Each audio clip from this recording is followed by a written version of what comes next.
Chapitre 7. Un réveil mouvementé.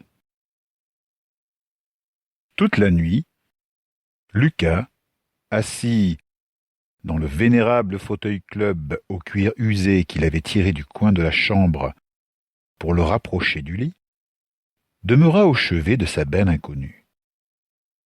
Il avait bien assez de livres dans la bibliothèque de la pièce, ouvrages de science-fiction et de fantastique, de vieux volumes d'une collection prestigieuse épuisée depuis longtemps, véritable invitation au voyage et à l'aventure.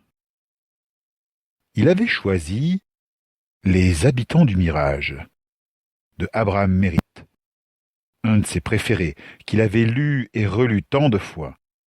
Mais ce soir, même les tentacules terrifiants de Calcrou, le kraken invoqué d'outre-espace, s'apprêtant à saisir l'héroïne, ne parvenaient pas à retenir son attention.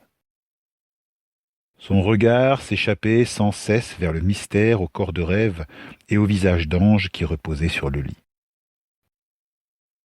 Ce n'était pas tant sa beauté, même s'il ne pouvait nier qu'elle y était pour quelque chose, qui le tenait captif, mais tout ce qu'elle représentait, cet ailleurs qui s'ouvrait à lui,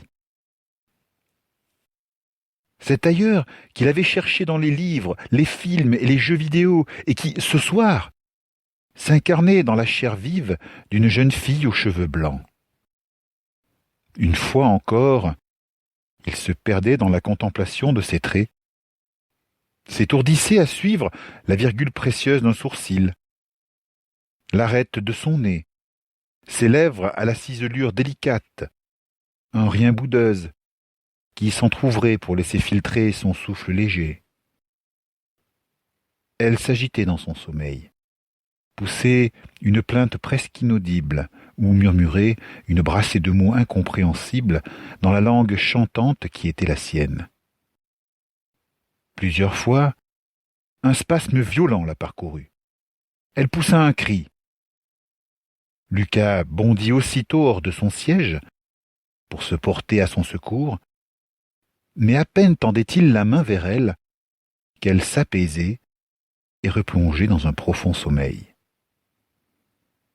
Vers les 5 heures du matin, alors qu'il luttait pour garder les yeux ouverts, elle gémit, prononçant des mots avec une voix terrifiée, comme si quelque événement ou vision terrible la tourmentait. Un mot, plus distinct que les autres, franchit ses lèvres dans un cri déchirant. « Nantli, Nantli !» Lucas vit des larmes perler aux paupières de la jeune fille endormie. Bouleversé, il se leva, tendit la main et toucha son front luisant de sueur. Elle était brûlante. Saisissant le thermomètre comme il l'aurait fait d'un pistolet, il le braqua sur la tempe de son inconnue et pressa la détente. Un petit bruit se fit entendre. La voix synthétique de la machine annonça 39,8. Sans perdre un instant, il se rua hors de la chambre, descendit au premier, ouvrit le frigo, y rafla une poche de gel réfrigéré, passa en trombe à la salle de bain, y préleva un gant, y glissa la poche et revint dans la chambre pour l'appliquer sur le front de sa patiente. Il terminait à peine que Patrick, alerté par le remue-ménage, entrait dans la pièce, le visage encore chiffonné de sommeil. « Comment va-t-elle » demanda-t-il. « Elle a de la fièvre, répondit aussitôt Lucas. « Beaucoup ?»« 39,8. » Une grimace tordit les lèvres de Patrick. « C'est normal. Son organisme se défend contre les germes que la balle a introduits en elle. » Un temps, puis... « Il ne faut pas que sa température dépasse 40. Ça pourrait la tuer ou endommager son cerveau. » Découvrant le gant que son neveu avait posé sur le front de sa malade, il hocha la tête. « Je ne peux pas lui faire de nouvelles injections maintenant. Ce que tu as fait devrait suffire. Surveille-la. Et prends régulièrement sa température. Ça devrait baisser. Si ce n'est pas le cas, on avisera. » Il fixa un instant le visage défait de Lucas. « Tu as l'air épuisé, tu devrais te reposer, je vais te relayer. »« Non !» répondit aussitôt Lucas, qui, pour rien au monde, n'aurait abandonné son inconnu. Je préfère rester. Patrick le fixa longuement. Nous ne savons pas qui elle est, ni ce qu'elle est, Lucas, finit-il par déclarer. Son neveu hochait la tête. Je le sais. Patrick hésita, comme s'il cherchait ses mots. Ce que je veux dire, c'est... Il inspira profondément. Ne te fais pas trop d'illusions. Il se détourna et sortit une nouvelle fois de la chambre. Lucas resta donc seul avec sa mystérieuse invitée aux cheveux de neige. Elle s'agita encore un peu et s'apaisa.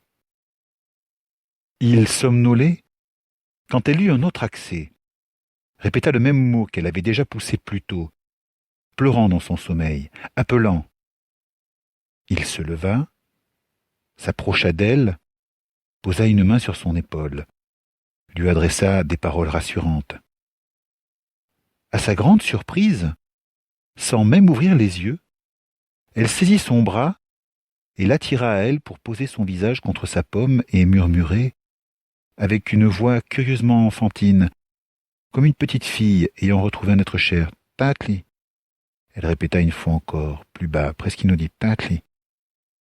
Il somnolait quand elle eut un autre accès, répéta le même mot qu'elle avait déjà poussé plus tôt, pleurant dans son sommeil, appelant. Il se leva, s'approcha d'elle, posa une main sur son épaule, lui adressa des paroles rassurantes.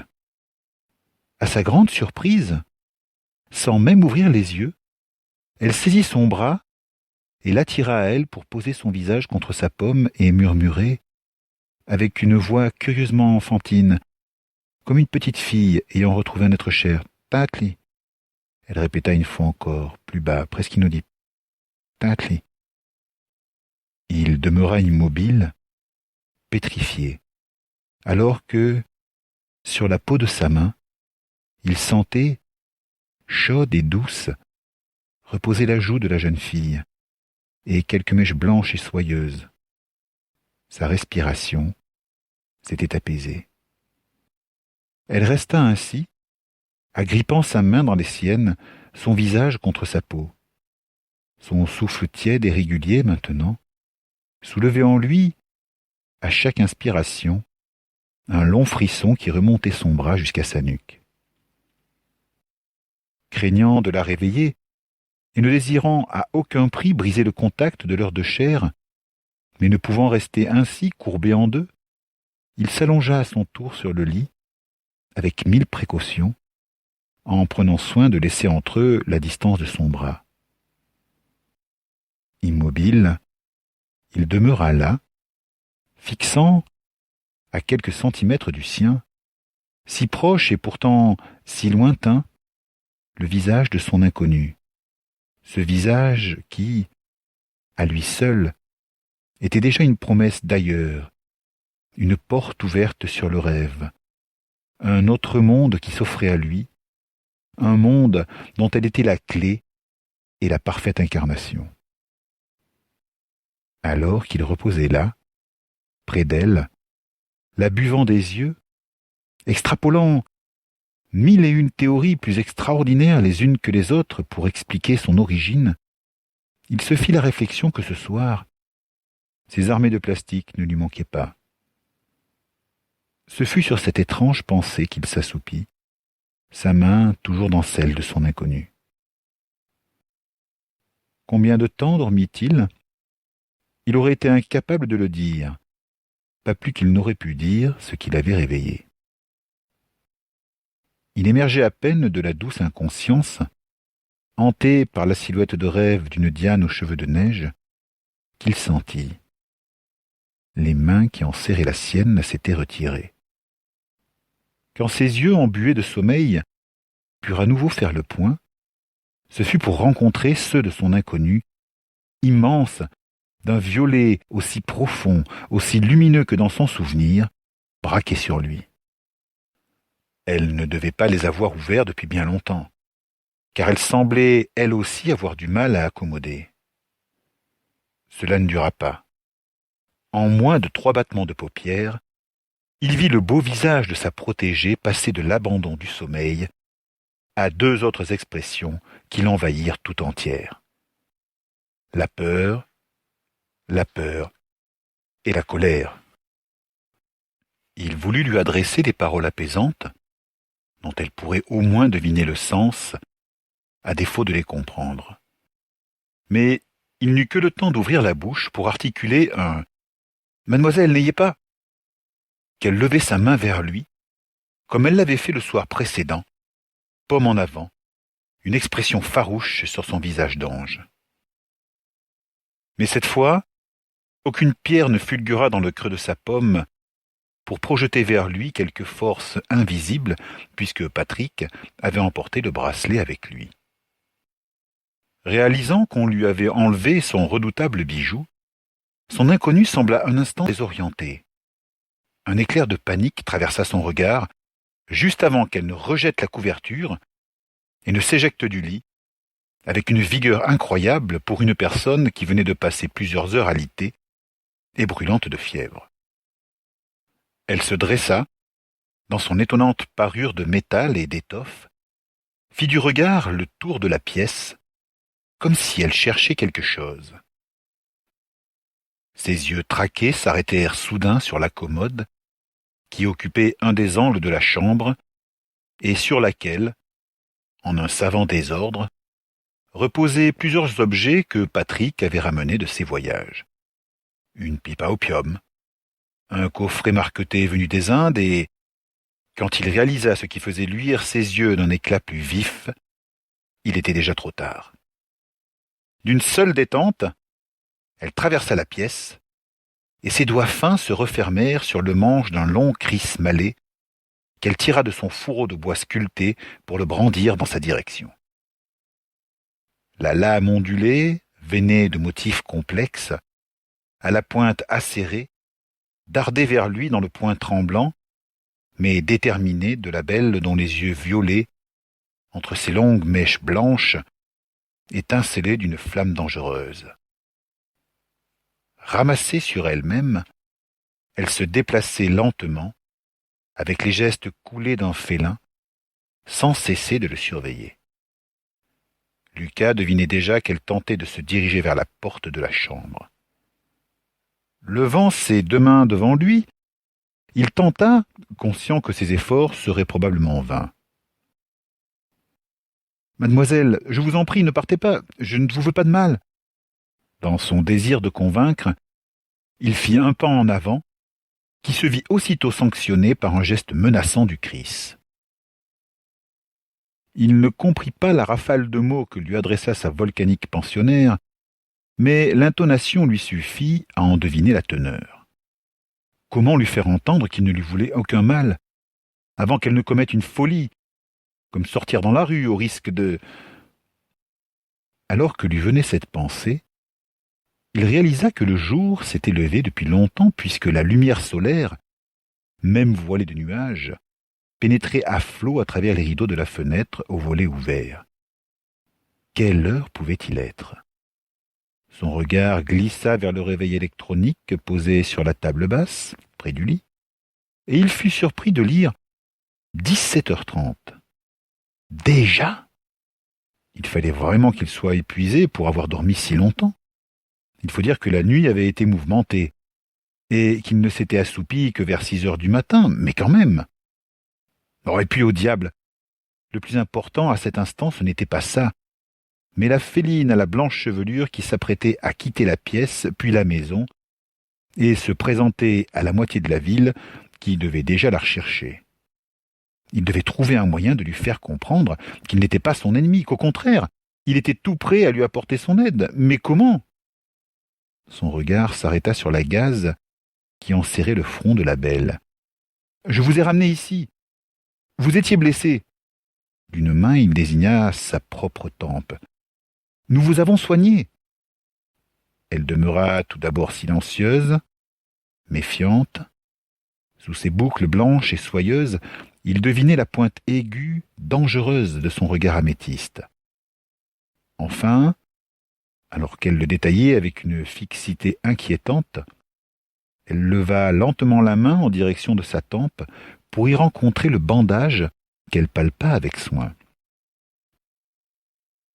Se détendant imperceptiblement, elle lui adressa pour la première fois un regard plus curieux qu'inquiet.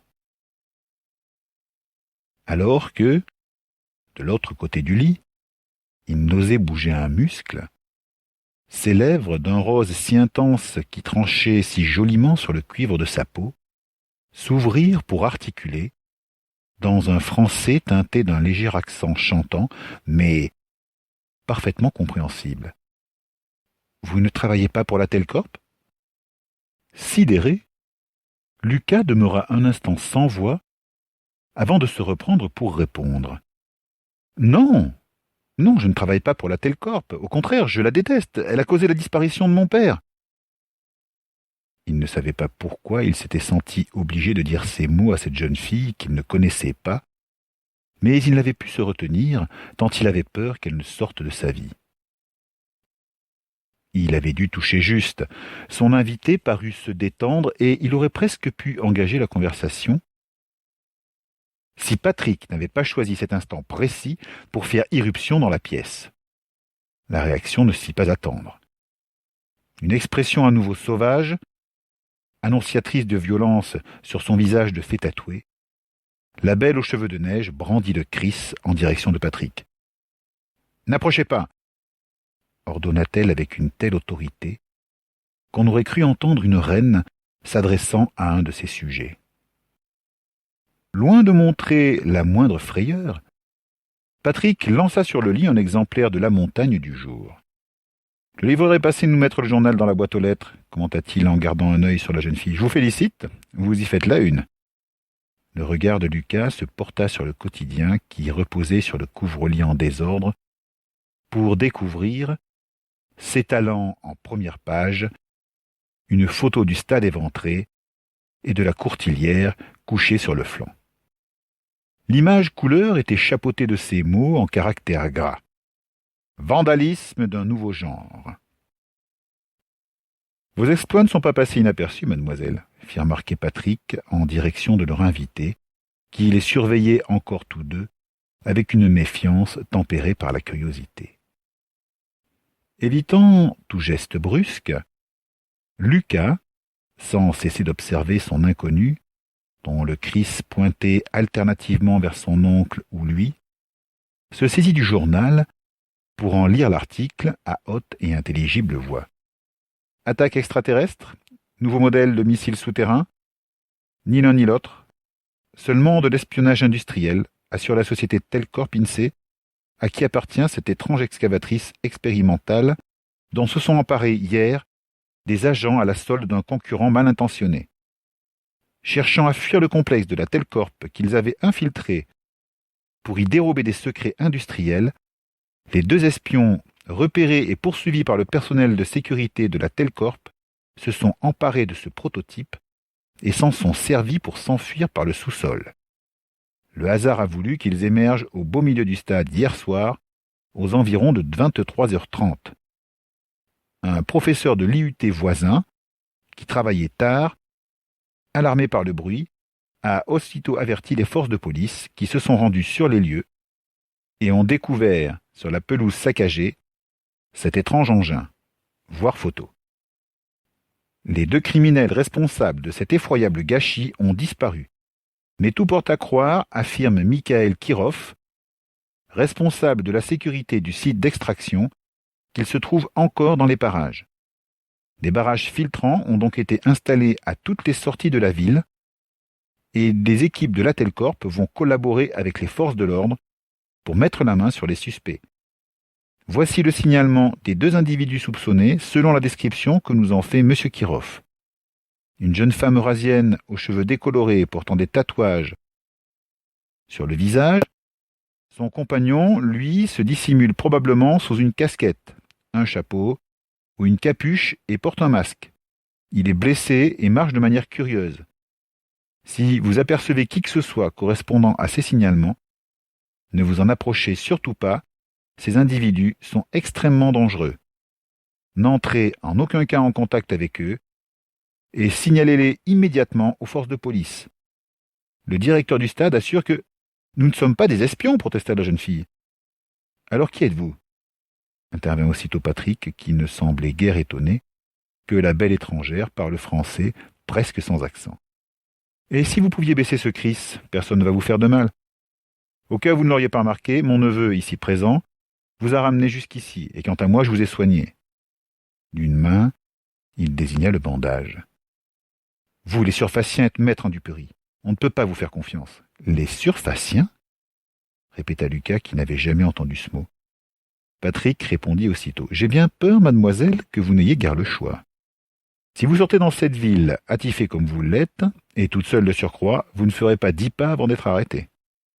Je peux me défendre, répliqua aussitôt celle à qui il s'adressait, avec une expression farouche. Avec ceci? Patrick avait tiré de sa poche le dangereux bijou de la jeune fille et le lui présentait. Rendez-le-moi, s'exclama-t-elle en brandissant le Chris en un geste menaçant qui n'eut pas l'effet escompté. Escamotant à nouveau l'objet, Patrick lui répondit. Non, mademoiselle, je ne vous rendrai pas cette arme avant que nous en sachions un peu plus les uns sur les autres, à commencer par les présentations. Il posa sur elle un regard pénétrant. Qui êtes-vous? La belle Amazone aux cheveux de neige parut hésiter. Lucas, qui suivait l'échange, devinait la terrible tension qui l'habitait. Une tension qui pouvait, à tout moment, éclater dans la violence. Une violence qui ne vint pas. Le Chris s'abaissa. La jeune étrangère prit une longue inspiration, ferma les yeux, les rouvrit.